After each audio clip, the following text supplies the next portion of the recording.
تو ٹیچر نے انہیں بلایا کہ واقعی میں اس طرح سے ہوا ہے. تو میری فرینڈ تو بالکل سچ سچ بولے. انہوں نے کہا نہیں میم ایسا کچھ نہیں ہوتا, ہم تو انہوں کہہ رہے تھے کہ آپ جائیے لیکن یہ خود نہیں آئے. انہوں نے اتنا بڑا جھوٹ بولا تو یہ اتنا بڑا جھوٹ وہ پکڑے گئے اور اس طرح ان کی خوب ڈانٹ پڑی. تو یہ اس طرح کے جھوٹ بولے جاتے ہیں. اسکول میں تو خاص طور پہ بہت سارے جھوٹ بولے. میں ابھی آپ تینوں سے ایک سوال کروں گا جو بہت امپورٹنٹ ہے. آپ کی بات کمپلیٹ ہو گئی. جی مجھے یہ بتائیے جھوٹ آتا کہاں سے, بچے اس کا اثر لیتے کہاں سے, اصل میں کون بول رہا ہوتا ہے؟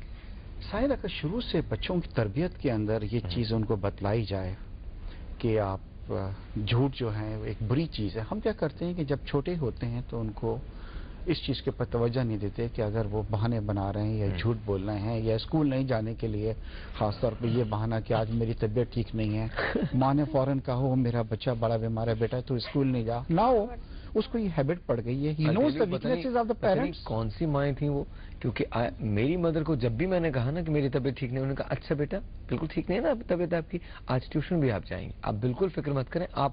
مجھے یہ ہونا چاہیے. جی یہ جو والدین خود بچوں کے ہاتھ جھوٹا پیغام بھی بھجوا دیتے ہیں کہ باہر کوئی دوست آیا تو والد صاحب بیٹے سے کہتے ہیں کہ بیٹا جاؤ باہر جا کر انکل سے کہو کہ پاپا نہیں ہے گھر میں. میں کسی گھر پہ بیٹھا تھا, بچہ وہاں پہ بیٹھا ہوا, اس کا کالج والد صاحب کی کوئی کال آئی, بیٹا ان کو کہہ دو کہ میں نماز پڑھ رہا ہوں. I got a shock of my life. I mean, not only کہ آپ بچے کو جھوٹ بلوا رہے ہیں بلکہ آپ نماز کا بھی کہہ رہے ہیں کہ جی میں نماز پڑھ رہا ہوں. تو یہ چیزیں چھوٹی چھوٹی آگے جا کے جو ہے نا وہ بہت زیادہ بڑھ جاتی ہیں اور جس کا بڑا نقصان ہوتا ہے. ڈو یو تھنک کہ جو ہمارے پورے ایک معاشرے میں جو ڈسیرے سے آیا ہوا ہے, یہ جو ایک انسرٹنٹی سی ہے, فیئر سے جو ہے, کہیں نہ کہیں ان کا تعلق جھوٹ سے ملتا ہے جا کے؟ ہاں جی, الٹیمیٹلی تو آپ دیکھیں گے تو جا کے تو جھوٹ مطلب برائیوں کی جڑ ہے, بہت جڑ ہے جی مطلب. اور اس پہ یہ آیا ہے کہ جھوٹ بولنے والے پہ بھی نالت ہے اللہ کی جو ہے. Of course it is.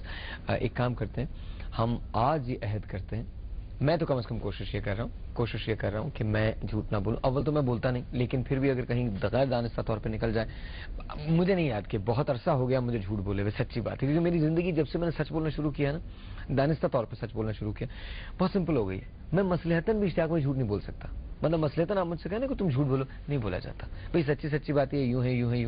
سو مچ سو کہ جب میں امریکن ویزا لینے گیا تھا میں نے تب بھی سچ ہی بولا تھا. انہوں نے مجھ سے پوچھا تم واپس آؤ گے, میں نے کہا آج تک میں نے تو کبھی نہیں سنا کہ کوئی جا کے واپس آیا ہو.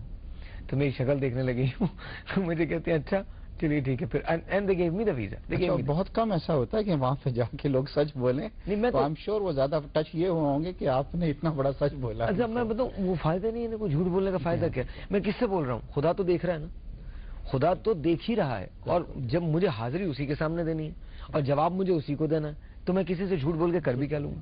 تو بس حمد باری تعالیٰ 2 اشعار پلیز سنائیے گا کیونکہ ٹائم کی قلت ہے. بالکل بھائی, ہم سنانے سے پہلے ایک چھوٹی سی بات آپ سے شیئر کرنا چاہوں گی کہ جو ہم نے پیش کرنے جا رہی ہوں یہ میں نے 6 سال کی عمر میں جیو سے ریکارڈ کرائی تھی.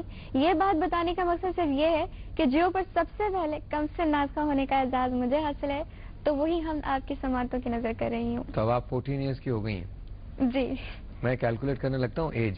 ارے بھائی ارشاد.